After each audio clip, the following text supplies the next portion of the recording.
شیخ مولوي هیبت الله اخندزاده هلمند ولایت ته په سفر تللی او هلته د افغانستان د ملي امنیتي ځواکونو سره لیدنه کړې. همدارنګه ملا هیبت الله د اسلامي عالمانو د نړیوال اتحاد سره هم له لیدلو ډډه کړې. دا چې ملا هیبت الله ولې هلمند ته تللی هغه نور څه ویلي او ولې د دغه عالمانو له لیدلو ډډه کړې، بشپړ حال را سره همدغه روانه ویډیو کې کتلی سئ.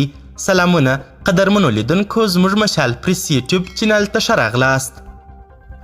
د اسلامي امارت رهبري پلاوي په هلمند ولایت کې د 215 اتل قلي اردو څخه لیدنه وکړه. د ملي دفاع وزارت وایي د اسلامي امارت د رهبري هیئت مشر ملا هیبت الله اخندزاده په هلمند ولایت کې له 215 اتل قلي اردو څخه لیدنه وکړه او له امنیتي ځواکونو یې وغوښتل چې د هیواد له ځمکنۍ بشپړتیا څخه دفاع وکړي او له خلکو سره مهربانه اوسي.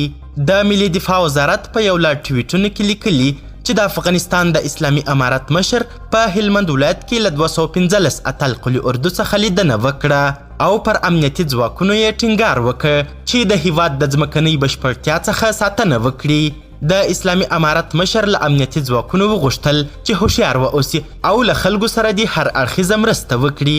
اخندزاده په دې وروستیو کې امنیتي ځواکونو ته ډاډ ورکړی چې په هره برخه کې به ورسره همکاري کوي. باید یادونه وسي چې په افغانستان کې د اسلامي امارت له واکمنۍ وروسته دا لومړی ځل دی چې د طالبانو د حکومت مشر ملا هیبت الله اخندزاده له یوې پوځي قلي اردو څخه لیدنه کوي.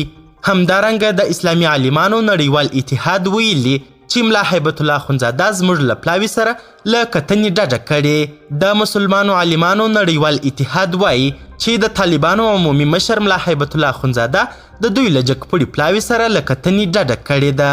د دې اتحاد عمومي منشي شیخ ډاکټر علي القره په هغه اعلامیه کې چې د ټولنې پرون خپره کړې ویلي د دوی پلاوي د اسلامي او وروري اړیکو د لا ټینګښت په نیت افغانستان ته روان وو.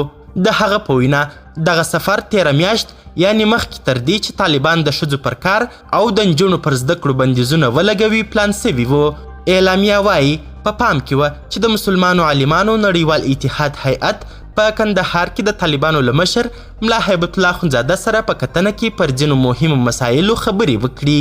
د طالبانو ویاندویانو لا د دې موضوع په اړه څرګندونې نه دي کړي، خو تر دې مخکې د پنجشنبې په ورځ ځینو خصوصي رسنیو راپور ورکړی و چې ملا هیبت الله اخندزاده له پخواني ولسمشر حمید کرزي سره هم د کتنې غوښتنه رد کړې ده.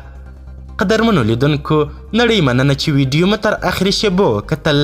د لا زیاتو او نورو لحظه پر لحظه خبري مطالبو لپاره زموږ همدغه مشال پریس یوټیوب چینل سبسکرایب کړئ. تر بیا او بلې ویډیو ښه وخت ښې چارې، د الله په امان.